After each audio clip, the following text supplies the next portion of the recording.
ட்ரம்போட விளையாடுறதுன்றது அவர்கள் அவரை குறைத்து மதிப்பிட்டு விட்டார்கள், பழைய அதிபர்கள் மாறி நினைச்சிட்டாங்க அப்படின்றது அவருடைய தாண்மைக்கு, அவருடைய ஈகோக்கு ஒரு பெரிய சவாலா இருக்கு. அதனால அவர் இந்த போரை தொடுத்துட்டார்.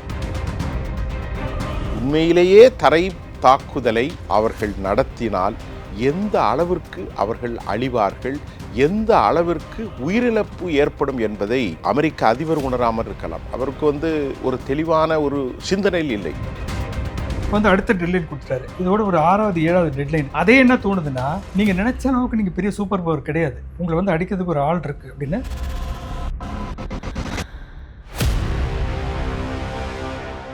இளைஞர்களின் வாய்ப்புகளையும் திறனையும் உயர்த்தி வரும் ஸ்டாலின் தொடரட்டும், தமிழ்நாடு வெல்லட்டும். ஆச்சி மசாலா, எந்த சமையலும் ருசி தேடும் ரகசியம். 20 ரூபாய். இந்த ஈரானியர்களை கொஞ்சம் குறைத்து மதிப்பிடுகிறார் அப்படின்ற மாதிரி தெரியுது. அவங்க அவருடைய எந்த அச்சுறுத்தலுக்கும் அவர்கள் அடிபணிவது போல் தெரியவில்லை. மார்ச் 21 முதன்முறையாக அவர் அந்த அச்சுறுத்தலை விடுத்தார். அவர்களுடைய மின் நிறுவல்கள் நான் முழுமையாக தகர்த்துருவேன், அதுக்கப்புறம் அவர்கள் மீண்டும் எழ முடியாதபடி அளவுக்கு அவர்கள் ஒரு நரகத்தை கட்டவிழ்த்து விடுவேன் அப்படின்லாம் சொன்னார். இதுக்கு 2 நாள் கெடு கொடுத்தார். மார்ச் 21 மார்ச் 23 அந்த கெடு முடியும், அதற்குள்ள அவர்கள் ஒரு ஒப்பந்தத்தை எட்டணுன்றது அவருடைய வாதம். இந்த 2 நாள் நெருக்கத்தில் முடிகிற தருவாயில் 5 நாள் மீண்டும் அதை நீட்டிச்சார். அதுக்கப்புறமும் அவர்கள் மசியலை. அந்த 5 நாள் நீட்டிப்பு முடிகிற தருவாயில் இன்னொரு 10 நாள் நீட்டிக்கிறதா சொன்னார். அதுக்கு பிறகு அந்த 10 நாள் முடிகிற தருவாய் இன்னைக்கு நாளைக்கு காலையில் நம்ம நேரம், அதாவது செவ்வாய்க்கிழமை காலையில் நம்ம நேரம் அந்த கெடு முடிஞ்சிருக்கும். இப்போ நேற்று ஞாயிற்றுக்கிழமை சனிக்கிழமை அவர் போட்ட பதிவுகளில், நேற்று போட்ட பதிவில் இன்னும் ஒரு நாள் அதை நீட்டிச்சிருக்கார். இப்படி 4 முறை ஒத்தி வச்சிருக்கார். ஏன் அதை பண்ணுறார் அப்படின்னு பார்க்கலாம். இப்போ நம்முடைய நேரம் புதன்கிழமை காலையில் 6:30 மணிக்கு அவர் விதிச்சிருக்கிற இந்த புது கெடு முடிய போகுது. சனிக்கிழமை ரொம்ப கடுமையான ஒரு பதிவு போட்டார். அந்த பதிவில் அவர்களுடைய தற்போதைய ஈரானிய ஆட்சியாளர்களுடைய பிறப்பையே கேள்விக்குறியாக்கும் கெட்ட வார்த்தையெல்லாம் பயன்படுத்தி போட்டிருந்தார். அது அவருடைய கையெறு நிலையை காட்டுவதாக இவர்கள் எண்ணுகிறார்கள். யார்? ஈரானியர்கள். அவர் தவிக்கிறாரு, பரிதவிக்கிறாரு, இதை எப்படி முடிவுக்கு கொண்டு வர்றதுன்னு தெரியாத தவிக்கிறாருன்னு அவங்க நினைக்கிறாங்க. அதற்குத்தான் நீங்கள் சொன்ன மாதிரி அவர் நரகத்தை கட்டவிழ்த்து விடுவேன், நரகத்தை நீங்கள் சந்திக்க வேண்டியிருக்கும் அப்படின்லாம் அவர் சொல்லியிருக்காரு. அதுக்கப்புறம் அடுத்து போட்ட பதிவில் தான் நம்முடைய நேரம் புதன்கிழமை காலையில் 6:30 மணிக்கு ஒரு புதிய கெடுவை, இன்னும் ஒரு நாள், நாளைக்கு முடிய வேண்டியதை இன்னும் ஒரு நாள் ஒத்தி போட்டிருக்காரு. இன்னைக்கு நம்ம திங்கட்கிழமை பேசிகிட்டு இருக்கோம். ஹார்முஸ் நீரிணையை அவர்கள் தெரிவு செய்து அவர்களுக்கு வேண்டிய நாடுகளுக்கு மட்டும், அதாவது இந்த போரை நடத்துகின்ற இந்த 2 நாடுகளுக்கு நட்பு நாடுகளாக இருக்கக்கூடிய, குறிப்பாக அமெரிக்காவுக்கு நட்பு நாடுகளாக இருக்கக்கூடிய வளைகுடா நாடுகளை தவிர அவர்கள் தான் எண்ணெய் உற்பத்தியை அதிகமாக செய்கிறவங்க இந்த பகுதியில். அவர்களுடைய எண்ணெயை நம்பி ஜப்பான் இருக்குது, பாகிஸ்தான் இருக்குது, இந்தியா இருக்குது, நிறைய பிலிப்பீன்ஸ் இருக்குது, இந்தோனேசியா இருக்குது, சீனா இருக்குது, எல்லாம் இருக்குது. சீனாவுக்கு எண்ணெய் கிடைக்குது. இந்தியர்களுக்கு அப்பப்போ ஒரு 2 கப்பல் வந்துச்சு, 3 கப்பல் வந்துச்சு. இந்த மாதிரி தெரிவு செய்து செலக்டடாக அவர்கள் அனுப்பிக்கிட்டு இருக்காங்க. ஆனால் முழுமையான கப்பல் போக்குவரத்து, ஒரு காலத்தில் ஒரு நாளைக்கு 100 கப்பல்கள் போயிட்டு இருந்த ஒரு காலம் போய் இன்னைக்கு ஒரு மாதம் முழுக்கவே ஒரு 100 கப்பல் போகுமான்ற ஒரு சந்தேகம் இருக்குது. அந்த அளவுக்கு அவர்கள் கொண்டு வந்துட்டு அவரை ஒரு மூச்சு திணற ஒரு நிலைக்கு கொண்டு வந்துட்டாங்க. ஏன்னா எண்ணெயுடைய விலை உலக அளவில் ஏறிடுச்சு. அதனால் அதை அவர் திறக்கிறதுக்காக அவர் படாத பாடுபடுறார். அது அந்த பரிதவிப்பினுடைய வெளிப்பாடு தான் அவருடைய இந்த பதிவுகள்லாம். ஆனால் இதை அவர்கள் இப்படி பார்க்குறாங்க. இன்னும் நம்ம இப்போ பேசிகிட்டு இருக்க நேரத்தில் இன்னும் ஒரு 44 மணி நேரத்தில் அவர்கள் நரகத்தை சந்திப்பார்களா அல்லது தவிர்ப்பார்களா அப்படின்றது தெரியும். அதனால் ட்ரம்போட விளையாடுறதுன்றது, அவர்கள் 3 சுற்று பேச்சுவார்த்தைகளை நடத்தினார்கள். அந்த பேச்சுவார்த்தைகளில் தனக்கு வேண்டியதை அவர்கள் தரவில்லை அப்படின்ற காரணத்திற்காக அவர்களோடு இந்த போரை February 28 தொடங்கியவர் ட்ரம்ப். அதனால் அவரை குறைத்து மதிப்பிட்டு விட்டார்கள், பழைய அதிபர்கள் மாறி நினைச்சிட்டாங்க அப்படின்றது அவருடைய தாண்மைக்கு, அவருடைய ஈகோக்கு ஒரு பெரிய சவாலாக இருக்குது. அதனால் அவர் இந்த போரை தொடுத்துட்டார். இப்போ இந்த போர் தொடங்கிய ஒரு 38-39 நாள் இருக்குமா? இன்னைக்கு இருக்கும். இப்போ நீங்கள் சொன்ன மாதிரி 6வது வாரம் முடிய போகிறது. இந்த போரை அவர் மிகுந்த செலவு செய்து நடத்துகிறார். ஒரு நாளைக்கு கிட்டத்தட்ட வந்து ஒரு 15,000 கோடி ரூபாய் செலவு செய்து இந்த போரை நடத்துகிறார். இதுக்கு இடையில 2 விமானிகள், போர் வீரர்கள் அங்கே மாட்டிக்கிட்டாங்க. அவர்களுடைய விமானம் விழுந்து. ஏன்னா வான் பாதுகாப்பு அமைப்புகள் அத்தனையும் நாங்கள் தகர்த்துட்டோம்னு சொல்லிட்டு இருந்தவருக்கு இவ்வளவு நாள் அந்த மாதிரி ஒரு விபரீதம் நடக்கலை. இந்த முறை அவர்கள் வந்து முழுமையாக இவங்க வந்து தகர்த்திடலைன்னு தெரிஞ்ச மாதிரி அவர்களை வீழ்த்திட்டாங்க. 20 ஆண்டு கால வரலாற்றில் முதல் முறையாக ஒரு F-15 அமெரிக்க போர் விமானம் வந்து வீழ்த்தப்படுறது இதுதான் முதல் முறை. அதை தொடர்ந்து ஈராக்குக்கு பிறகு உண்மை. அதன் பிறகு அது இல்லாமல் அதுக்கு தேர்தல் பணிக்கு சென்ற 2 பிளாக் ஹாக் ஹெலிகாப்டர்களும் வந்து வீழ்த்தப்பட்டிருக்கிறதாகவும் செய்திகள் பார்க்க முடியும். ஆமாம், இதெல்லாம் வந்து ஈரானுக்கு ஒரு பெரிய எழுச்சியை ஈரானிய தற்போதைய ஆட்சியாளர்களுக்கு தந்துச்சு. இதில் ஒரு விமானியை அவர்கள் உடனே காப்பாற்றிட்டாங்க அமெரிக்கர்கள். 2வது விமானியை காப்பாற்றுறதுக்கு அவர்களுக்கு 48 மணி நேரம் ஆச்சு. அந்த விமானி வந்து ஈரானியர்கள் கையில் மாட்டியிருந்தால் ட்ரம்ப்பினுடைய நிலைமை முழுவதுமாக வேறு மாதிரி போயிருக்கும். இந்த மாதிரி பதிவுகளை எல்லாம் அவர் போட்டிருப்பாரான்னு தெரியாது எனக்கு. ஆனால் இதுக்கு இடையில் இதற்கு மாற்று ஏற்பாடாக அந்த ஒருவேளை அந்த விமானி இவர்கள்ட்ட மாட்டிக்கிட்டா என்ன பண்ணுறதுன்றதுக்கு அப்படி யோசித்து அலி லாரிஜானின்னு சொல்லிட்டு அவர்களுடைய தேசிய பாதுகாப்பு குழுவினுடைய தலைவராக இருந்தவர், அவர் இறந்து போயிட்டார். அவரை இஸ்ரேலியர்கள் கொன்னுட்டாங்க. அவருடைய மைத்துனி, அவருடைய அக்காவோ அல்லது தங்கையுடைய மகளை அங்கே வந்து நிரந்தர குடியாக அவர்கள் இருக்கிறார்கள், பெர்மனன்ட் ரெசிடெண்ட். அதை வந்து 2 நாள் முன்னாடி அவர்கள் விலக்கிட்டாங்க. விலக்கி அவர்களை கைது செய்கிற அளவில் இருக்காங்க. அதனால் இந்த மாதிரி ஒரு துருப்புச்சீட்டாக அவர்களை பயன்படுத்தியிருக்கலாம் இந்த விமானி வந்து இவர்கள்கிட்ட மாட்டியிருந்தா. இப்போது ட்ரம்ப் வந்து ஒரு நெருப்போடு விளையாடுறாருன்னு நான் சொன்னேன். ட்ரம்ப் என்பவர் ஒரு நெருப்பு, அவர்களோட இவர்கள் விளையாடக்கூடாது அப்படின்னு நான் சொன்னேன். அதே மாதிரி ஈரானியர்களும் ஒரு நெருப்பாக தான் இருக்காங்க. ஏன்னா இவர் இதை செய்தார்னா, இவர் என்ன சொல்லியிருக்கார், இப்போ வந்து பாலங்கள், மின் நிறுவல்கள் எல்லாம் கூட்டி ஒரே நாளில் ஒட்டுமொத்தமாக நிர்மூலமாக்குறது, இதனுடைய முக்கிய உட்கட்டமைப்புகள் மீது எல்லாமே தாக்குதல் நடத்த சொல்கிறேன் அப்படின்னு சொல்லிட்டார். அதுக்கு பதிலாக அவர்கள் என்ன செய்வாங்கன்னா, வளைகுடா நாடுகளில் அதே மாதிரியான அமெரிக்க தளங்கள் மட்டுமல்ல, அமெரிக்க சார்ந்தது மட்டுமல்ல, அதுக்கு மேலே கூட அவர்கள் அடிக்கிறதுக்கு வாய்ப்பு இருக்குது. ஏற்கனவே கத்தாரில் அந்த மாதிரி பண்ணியிருக்காங்க. குவைத்தோட ஒரு கப்பல் அந்த மாதிரி பண்ணிட்டாங்க. மற்ற இடங்கள்லையும் பண்ணியிருக்காங்க. அதனால் 3 தரப்பும் போர்க்குற்றங்களை செய்ய தொடங்கி நாளாயிடுச்சு. இது பெரிய விபரீதமாக போயிடும். இவர் அப்படி பண்ணி இவர்கள் திருப்பி இப்படி தாக்குனாங்கன்னா உலகம் வந்து ஒரு பொருளாதார தொய்வை, ரிசெஷனை நோக்கி நகர்ந்துடும். ஆரம்ப கட்டத்தில் 48 மணி நேரம் அவர் தடை விதித்தார். அதற்கு பிறகு 48 மணி நேரத்தில் எதுவும் நடக்கவில்லை. அதற்கு பிறகு 5 நாட்கள் சொன்னார். அதற்கு பிறகு ஏப்ரல் 6ஆம் தேதி இன்றோடு அவருடைய தடை முடிகின்றது. இன்று மாலை அந்த தடை முடிகின்றது. அதற்கு பிறகும் ஒரு 48 மணி நேரம் என்று சொன்னார். எல்லாமே இன்று மாலையோடு முடிவுக்கு வருகிறது. அமெரிக்காவை பொறுத்தவரை ஒரு சம்பவம் நேற்று நடந்தது. அதாவது அந்த சம்பவத்தில் அமெரிக்காவுடைய கிட்டத்தட்ட 37 விமானங்களும் சாப்பர்களும் ஒட்டுமொத்தமாக இதுவரை இழந்திருப்பது அமெரிக்க வரலாற்றில் மிகப்பெரிய பின்னடைவாக பார்க்கப்படுகிறது. நான் சொல்வது அவாக்ஸ் விமானங்கள், எங்கள் சுல்தான் ஏர்பேஸில் F-35 அங்கேயும் சரி வெளியும் சரி, F-15 ஈகிள், C-10, அதே மாதிரி இப்படி பல விமானங்கள், ரீஃபில்லிங் செய்யக்கூடிய அந்த விமானங்கள், இது அமெரிக்காவுக்கு மிகப்பெரிய பின்னடைவு மட்டுமல்ல, யாராலும் வெற்றி கொள்ள முடியாத அமெரிக்கா என்ற பெயர் முதலில் which has been completely smashed, நசுக்கப்பட்டிருக்கிறது அல்லது கசக்கி பிழியப்பட்டிருக்கிறது. அப்படி தான் நாம் இன்னைக்கு பார்க்கலாம். அமெரிக்காவுக்கு ஏன் பின்னடைவு என்று சொன்னால், அமெரிக்க விமானம் ஒன்று நேற்று முன்தினம் தரையில் வீழ்ந்தது. விமானி தப்பிவிட்டார். அவர் மலைகளுக்கிடையே மறைந்திருக்கிறார். இந்த ஆப்ரேஷன் ரொம்ப ரிஸ்கபிள், ரொம்ப ஹார்ட்லைன், கடினமான ரிஸ்கான ஒரு ஆப்ரேஷன். இந்த இடத்துல ஒரு கேள்வியும் வருது சார். என்ன கேள்வினா, ஈரானோட ஆயுதங்களை ஒட்டுமொத்தமாக நாங்கள் அழிச்சிட்டோம், கிட்டத்தட்ட அவங்க கிட்ட இப்போ ஆயுதங்கள் இல்லாமல் இருக்காங்க, நிராயுதபாணியாக இருக்காங்க அப்படிங்கிற ஒரு அளவுக்கு ட்ரம்ப் வந்து பேசிக்கிட்டு இருந்தார். அந்த சமயத்தில் இப்போ ஈரானுக்குள்ளே போயிட்டு வர வேண்டியது அமெரிக்காவுக்கு எளிதான ஒரு காரியமாக இருந்திருக்கணும்.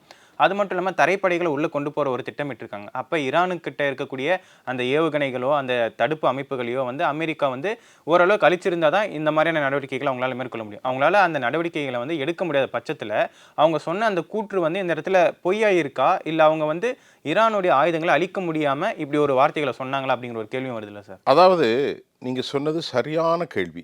எப்படின்னு கேட்டேன்னா, அமெரிக்க அதிபர் டொனால்ட் ட்ரம்ப் என்ன சொல்லி கொண்டிருந்தார்? அவர்களுடைய ஆயுத தளவாடங்கள், அவருடைய மிசைல் கெப்பாசிட்டி எல்லாவற்றையும் நாங்கள் அழித்து விட்டோம். அதற்கு மறுதளிப்பு செய்திருக்கிற ஈரானுடைய அரசு சார்பிலே, நீங்கள் என்னும் இடத்தில் எங்களுடைய ஆயுதங்களோ எங்களுடைய தளவாடங்களோ எங்களுடைய ஆர்சனல்களோ இல்லை, நீங்கள் அடைய முடியாத தொலைவிலே ஆழமான மலைகளுக்கு கீழ் நாங்கள் வைத்திருக்கிறோம், நீங்கள் பொய்மை நிறைந்த ஒரு பகுதியில் மட்டுமே குண்டு வீசி தகர்த்திருக்கிறீர்கள் என்பதை அவர்களுடைய இஸ்மாயில் பாகவி செய்தித்துறையினுடைய வெளிவகாரத்துறை தொடர்பாளர் மற்றும் இல்லாமல் பக்கர் காலிபா போன்ற சபாநாயகர்களும் மாக்கிங், அதாவது அமெரிக்கா விமானத்தை தேடிக்கொண்டிருக்கிறது, பைலட்டை தேடிக்கொண்டிருக்கிற அளவிற்கு ரொம்பவே பரிகாசத்தை ஒரு செய்தார். இப்பொழுது நீங்கள் கேட்ட கேள்வி, அமெரிக்கா சாதுரியமாக தன் படைகளை உள்ளே கொண்டு போவது இவர்களின் வீக்னஸ். Point number 1. இந்த நிகழ்வில் உலகம் அறியாத பல தகவல்கள், நேற்று ஏராளமான செய்திகள் நமக்கு கிடைத்தது. அதை இப்பொழுது நான் ஐபிசியின் மூலம் சொல்லப் போகிறேன். இதற்கு அவர்கள் உள்ளே இறங்கியதும் அங்கு நடந்த சம்பவங்கள் பொதுவாக மேற்கத்திய காணொளிகளின் மூலமாகவும் ப்ரோ அமெரிக்கா யூரோப்பிய ஊடகங்களில் மறைக்கப்பட்ட செய்தியாக இருக்கிறது. அமெரிக்கா சாதாரணமாக அங்கே ஆப்ரேஷன் செய்யவில்லை. ஒரு பெரிய பயணிகள் விமான அளவிற்கு நூற்றுக்கணக்கில் வீரர்களை கொண்டு சென்றார்கள். அமெரிக்கா அங்கே இழந்தது 2 ஹெர்குலிஸ் விமானங்களை அவர்கள் இழந்திருக்கிறார்கள்.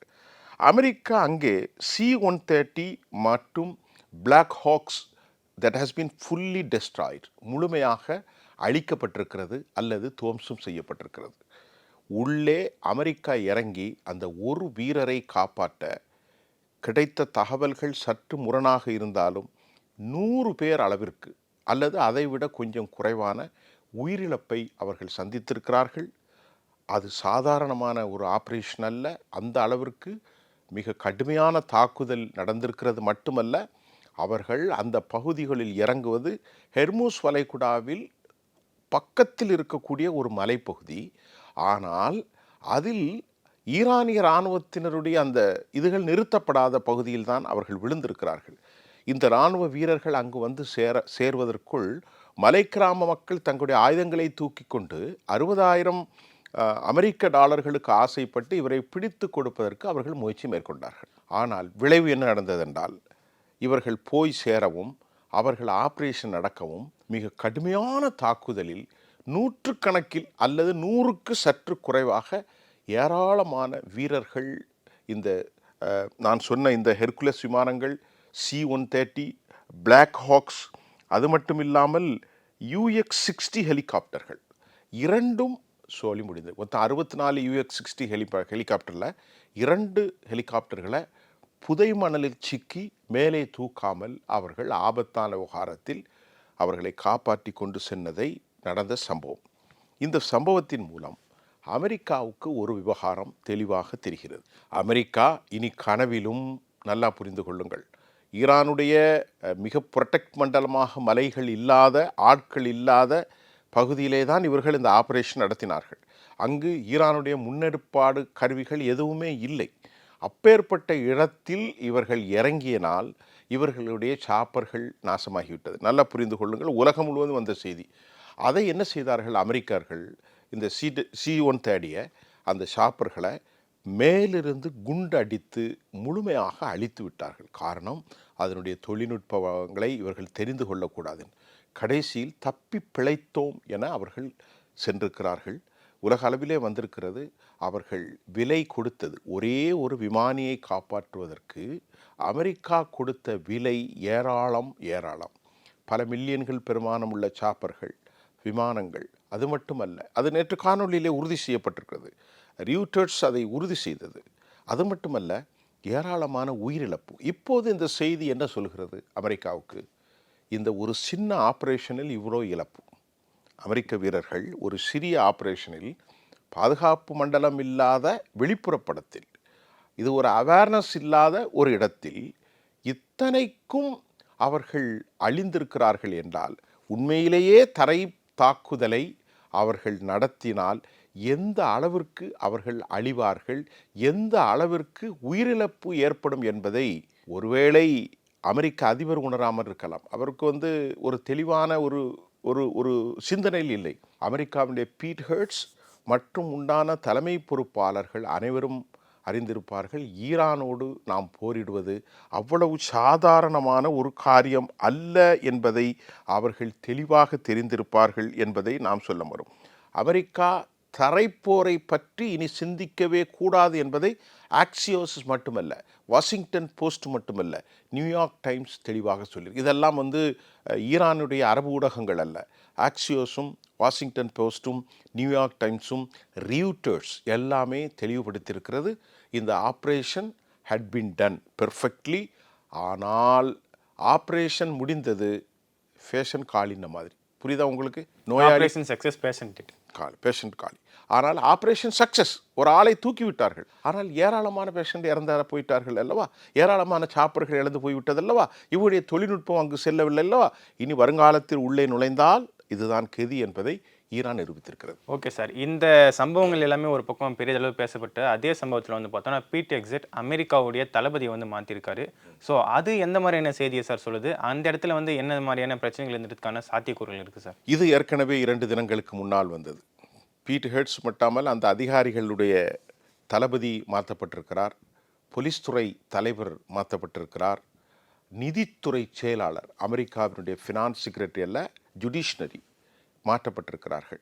அதில் அவர்கள் சொல்வது, ஏற்கனவே இருந்த தளபதி கன்வென்ஷனல் ஆயுதங்கள் அப்படி ஒரு திறன்பட்டவராகவும், இப்போது புதிய நம்பிக்கையோடு புதிய ஆட்களை கொண்டால் தாக்குதலுக்கு வலிமையாக இருக்கும் என்றும் ஒரு நம்பிக்கையிலே பீட் ஹெர்ட்ஸ் இந்த நடவடிக்கை எடுத்திருக்கிறார், டிஃபென்ஸ் செக்ரட்டரி. உண்மையிலேயே அமெரிக்காவிலிருந்து வரக்கூடிய செய்திகள் ஒரு குழப்ப நிலையில் அமெரிக்க அரசும் இவருடைய அரசாங்கமும் இருக்கிறது. இவர்களை மாற்றிவிட்டால் அவர்கள் செயல்படுவதில் மிகப்பெரிய சக்சஸ் ஆகிவிட முடியாது.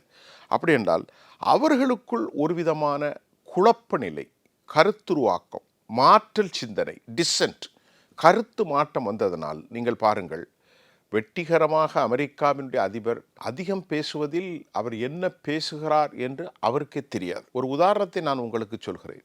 நேற்றைக்கு அவருடைய ட்ரூத் சோஷியல் அதிலே அவர் பதிவு செய்த விஷயங்களை நீங்கள் பார்த்திருப்பீர்கள். அதை நான் இங்கே யாரும் பதிவு செய்ய முடியாத, நான் இன்றைக்கு சென்னையிலிருந்து பேசுகிறதால் அதை சொல்கிறேன். அவ்வளவு மோசமான ஒரு வார்த்தை. அப்பன் தெரியாதவர்களா, அப்படி அந்த மாதிரி அந்த பயல்களா, ரொம்ப கேவலமாக தமிழ்நாட்டில் சில கிராமங்களில் ரொம்ப அசிங்கமாக பேசுவார்கள். அந்த வார்த்தை கொஞ்சம் நாகரிகமாக நாம் சொல்லிவிடுவோம், அதை சொல்ல மாட்டோம். புணர்ச்சி என்கின்ற தமிழுக்கு லோக்கல் வார்த்தை. அந்த வார்த்தையை பயன்படுத்துகிற அளவுக்கு அமெரிக்காவினுடைய அதிபர் கீழ் இறங்கிவிட்டால் இது அவருக்கான அசிங்கம் அல்ல, ஒட்டுமொத்த அமெரிக்க டெமோக்ரஸிக்கு, அமெரிக்காவுடைய ஏர் சுப்ரீமேசி, அந்த சுப்ரீமேசிங்கிறீங்கள மனிதநேய பாவனைகளுக்கு அவர்கள் மனிதநேய முறைமைகளை பின்பற்றுகிறார்களா? போர் என்பது 2 தரப்பும் உண்டு. அது மட்டுமல்லாமல் அமெரிக்காவினுடைய அதிபர் நீங்கள் சொன்ன மாதிரி இராணுவ செயலாளர்களை மாற்றியது, நீதித்துறை அமைச்சர்களை மாற்றியது, போலீஸ் துறை ஆளுமைகளை மாற்றியது, அவனுடைய போர்ட்போலியோவில் இருக்கக்கூடிய பல மாற்றங்களை கொண்டு வந்தது. இதையெல்லாம் இந்த மாதிரி வார்த்தைகளின் பிரதித்துவம் மட்டுமல்லாமல் இமானுவேல் மேக்ரானுடைய ஒய்ஃப் மதிக்கிறாளா? இந்த வார்த்தைகளை நீங்கள் சிமிலாரிட்டிஸ் இதை கம்பேர் பண்ணி பாருங்கள். அமெரிக்க அதிபருடைய ஒரு விரக்தியின் உச்சக்கட்டமும் அமெரிக்காவிற்கும் இப்பொழுது அவரோடு சந்திப்பதற்கு தயங்கக்கூடிய அளவிற்கு நிலைமை மாறிவிட்டது. அவர் எந்த நேரம் என்ன பேசுவார், என்ன செய்வார், பீட் ஹெர்ட்ஸை பிடித்து ஒன்றால் தானடா நான் இந்த மாதிரியான வேலையை செய்தேன் எப்படி என்று அவர்களுக்குள் குழப்பம் வந்துவிட்டது. இதெல்லாம் ஓப்பன், இது ஒரு ஹிடன் ஒரு மறைபொருளான ரகசியம் ஒன்றா இல்லை. அதே போன்று இஸ்ரேலில் யாருக்கு, மொசாத்தினுடைய டேவிட் பர்னியாவுக்கும் பெஞ்சமின் நித்தானியாவுக்கும் இடையிலே பெரிய மோதல். வருகின்ற ஜூன் ஜூலையில் அவர் ரிட்டையர்ட் ஆக போகிறார் அல்லது பதவி விட்டு தரையிறக்கம் செய்யப்படுகிறார்.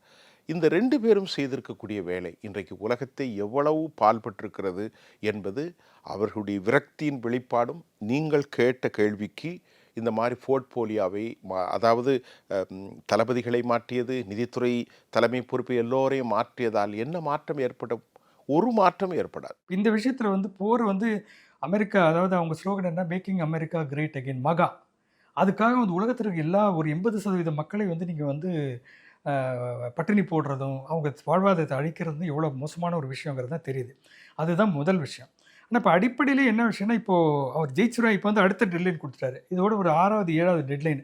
அதே என்ன தோணுதுன்னா, நீங்கள் நினச்ச அளவுக்கு நீங்கள் பெரிய சூப்பர் பவர் கிடையாது, உங்களை வந்து அடிக்கிறதுக்கு ஒரு ஆள் இருக்குது அப்படின்னு. அது வந்து நம்ம வந்து இப்போது ஈரானை வந்து நீங்கள் வந்து ப்ரோவோக் பண்ணிட்டீங்க. முன்னாடியே வந்து ஈரானுக்கு வந்து ஒரு ஒப்பந்தம் போட்டு என்ன அங்கே என்ன டிமாண்டு, ஈரான் வந்து நியூக்ளியர் வெப்பன்ஸு யுரேனியத்தை வச்சு என்ரிச் பண்ணக்கூடாது, அதை வந்து வளப்படுத்தி வெப்பன்ஸை பண்ணக்கூடாது தான் டிமாண்டு. ஆனால் யார் சொல்கிறது? இதை பில்லியன்ஸ் ஆஃப் டாலர்ஸ் போயிட்டுருக்கு அமெரிக்கன் ட்ரூப்ஸை மெயின்டைன் பண்ணுறதுக்கு, 750 பேஸ் மெயின்டைன் பண்ணுறதுக்கும், இந்த வாருக்காக போகிறதுக்கும் எல்லாத்துக்கும் வந்து எக்கச்சக்கமாக எக்கானமி அடி வாங்கி அமெரிக்காவுக்குள்ள ஒரு எதிர்ப்பு வந்து ஒரு ரிப்போர்ட் வந்து ரொம்ப லோவஸ்ட்டு. இப்போ ட்ரம்ப்பை வந்து பாராட்டுறவங்க இருக்காங்கல்ல, ரொம்ப லோவஸ்ட் ரேட்டிங் -17 வரைக்கும் போயிடுச்சான் ரேட்டிங். உங்களுடைய கருத்து கணிப்பில் வந்து அந்தளவுக்கு எதிர்ப்பு. உள்ளுக்குள்ளே வந்து நம்மளை இந்தியர்கள், இங்கே இருக்கிற மற்ற நாட்டுக்காரரோட அமெரிக்கர்கள் தான் அதிகமாக ட்ரம்ப் வந்து இது முட்டாள்தனம், பைத்தியக்காரத்தனம், எந்தவித பிளானிங் இல்லாமல் போனது, நீ போன தப்புன்னு அமெரிக்கன் டிஃபென்ஸ் இவங்கெல்லாம் வந்து எல்லாருமே டிஃபென்ஸ் எக்ஸ்பர்ட்ஸும் பழைய ஜென்ரல்ஸ் எல்லாமே பண்ணுறாங்க. இப்போ ட்ரம்ப் எந்தளவுக்கு டெஸ்பரேட் ஆகிட்டுன்னா, ஒன்று வந்து திட்டுறாரு, உங்களுக்கு நரகத்தை காமிக்கிறாரு, மென்டல் அதாவது டிமென்ஷியா வந்துருச்சுன்னு சொல்கிறார். ஜெஃப்ரி சாக்ஸ் சொல்கிறாரு, நம்ம சொல்லல, அந்த நாட்டுக்காரிலே இவருக்கு ஏதோ பிரச்சனை இருக்குது, மென்டல் இஷ்யூன்னு அவங்க சொல்கிறாங்க. நமக்கு அப்படி தோணுது வெளியே இருந்து பார்க்கும்போது, நமக்கு தெரியாது. அப்போ என்னென்னா, உள்ளுக்குள்ளே வந்து இப்போ நவம்பரில் எலெக்ஷன் வருது, பார்லிமெண்ட் அவங்களுக்கு எலெக்ஷன் வருதுல, இது ரிஃப்ளெக்ட் ஆகுமா அப்படிங்கிற ஒரு டேஞ்சர் இருக்குது. அப்போ உள்ளுக்குள்ளேயே ஒரு ப்ரெஷரில் இருக்கார். உண்மையிலேயே உலகத்தில் வந்து ஈரானை தனிமைப்படுத்தணும்னு நினச்சாங்கல்ல, இன்றைக்கி உண்மையிலேயே தனிமைப்பட்டு ஓரளவு உள்ளுக்குற வந்து என்ன நடக்கும்னு தெரியாமல் டெஸ்பரேட்டாக இருக்குது 3 பேர் இருக்காங்க. ஒன்று வந்து ட்ரம்ப், இன்னும் நெத்தன்யாகு, அவருக்கு ஒரு பிரச்சனை தான். 3வது பிரதமர் மோடி, அவர் வந்து எந்த பக்கமும் பேச முடியாமல் இன்றைக்கி பாகிஸ்தான் வந்து பெரிய மீடியேட்டர், ஒரு பீஸ் மேக்கர் ஆகிறாங்க பாகிஸ்தான். அப்போ 2015 ஒரு அக்ரிமெண்ட் போடுறாங்க, 7 நாடுகள் சேர்ந்து. அந்த ஐக்கிய நாடுகள் சபையில் இருக்கும் பெர்மனன்ட் மெம்பர்ஸ், பாதுகாப்பு கவுன்சில் இருக்கிற 5 பேர், அப்புறம் வந்து யூரோப்பியன் யூனியன், எல்லாரும் சேர்ந்து 7 நாடுகள் சேர்ந்து ஈரான் ஒத்துக்கிறாங்க. அந்த யுரேனியத்தை வந்து நாங்கள் வந்து பீஸ்ஃபுல் பர்பஸ்க்கு தான் நாங்கள் யூஸ் பண்ணுவோம், அமைதிக்காக, பவர், மின்சாரத்துக்காக மட்டும் ஒரு ஒப்பந்தம் போட்டு ஒத்துக்கிறாங்க. 2018 அப்போ வந்து பைடன் பீரியடில் போட்டாங்க ஒப்பந்தம். 2018 வந்த இவர் ஏன் அதை வித்ட்ரா பண்ணுறாரு? யார்? ட்ரம்ப் தான். இவர் தான் வந்து அந்த அக்ரிமெண்ட் ஏன்னா பின்னணியில் தான் நீங்கள் சொன்ன இந்த சைனாவுடைய எமர்ஜி.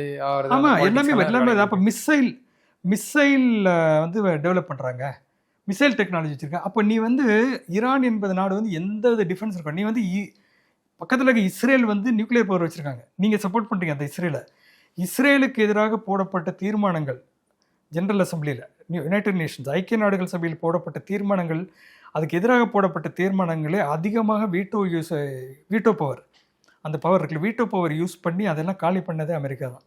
அப்போது உங்களுக்கு தெரிஞ்ச ஒரு ஆள் வந்து நீங்கள் வந்து நியூக்ளியர் பவர் வச்சுக்கலாம், உங்களுடைய ஒரு சப்சிடியரி ஸ்டேட் மாதிரி தான் இருக்குது, அது வந்து அங்கே ரீஜனல் ரவுடி மாதிரி வச்சுருக்கீங்க. அவர் வந்து நியூக்ளியர் பவர் வந்து வேறு எல்லாரும் நியூக்ளியர் பவர் எடுத்துக்கணும், நானும் நியூக்ளியர் பவர் வச்சுக்குவேன் அப்படின்னா இது என்ன அர்த்தம்? இதுதான், இதுக்கு பேர் தான் நாங்கள் சொல்கிறது ஏகாதிபத்தியம் அப்படிங்கிறது இன்னைக்கு வந்து ரொம்ப ஓப்பனாக தெரியுது. இளைஞர்களின் வாய்ப்புகளையும் திறனையும் உயர்த்தி வரும் ஸ்டாலின் தொடரட்டும், தமிழ்நாடு வெல்லட்டும். எந்த சமையலும் ருசி தேடும் ரகசியம். 20 ரூபாய்.